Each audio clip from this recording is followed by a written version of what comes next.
Number 3, we have x minus 9 over 9 minus x. So in order for us to factor this rational expression, we want to make sure that our terms are in descending order.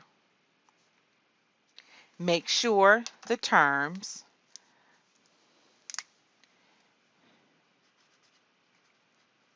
make sure the terms are in descending order. So if you noticed here, our denominator, that is not in descending order. So what I want you to do is let's write it in descending order. Remember descending order. Y to the fourth, y cubed, y squared, y, and then we have a number. So let's go ahead and switch these terms around in that denominator where we have negative x plus 9. That's descending order. The numerator is fine. We would keep that as x minus 9. So now we want to factor. In order for us to simplify this rational expression, we're going to factor the numerator and denominator. Now the numerator, there's nothing that we can do here is x minus 9.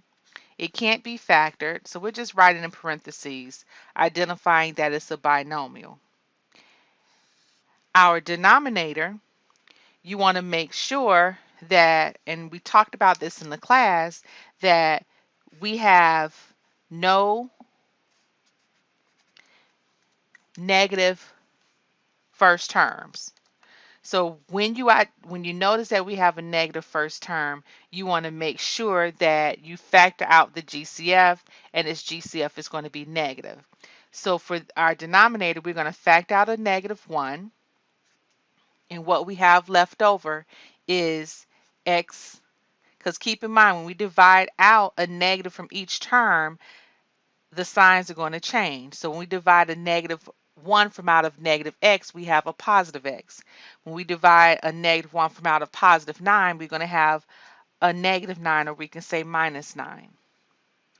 Now, everything is factored. Let's cancel. We can cancel out the x minus 9s.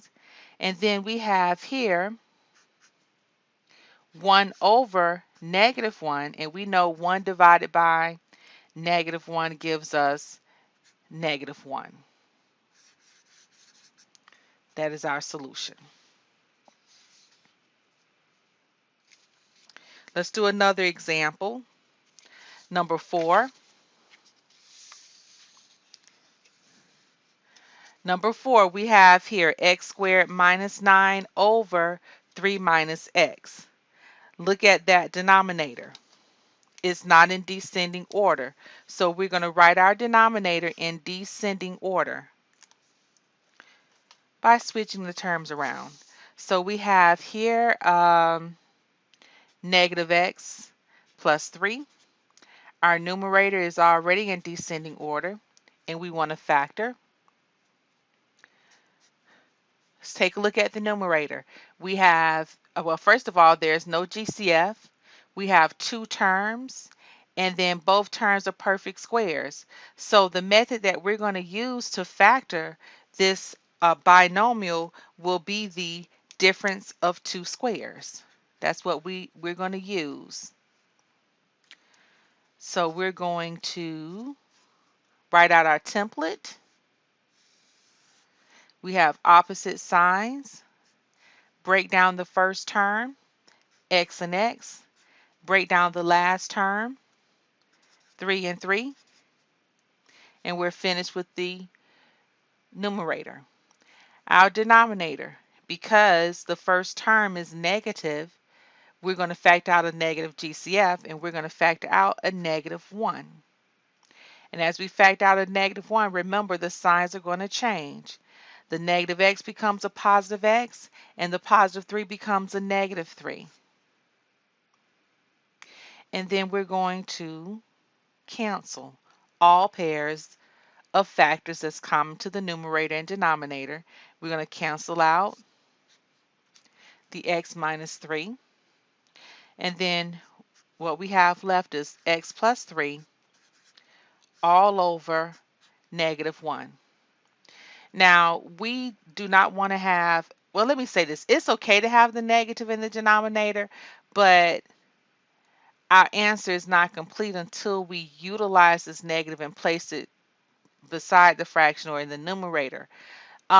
With the program, the current program that we're using, it does not want, or I should say math software that we're using, it does not like for you to enter the negative in the denominator. So remember in class we talked about fractions and placing of fractions and where it should go. And it doesn't matter where you place the negative as long as it's written once, and it's not going to change the fact that the answer is negative. So what we're going to do is move the negative to the numerator,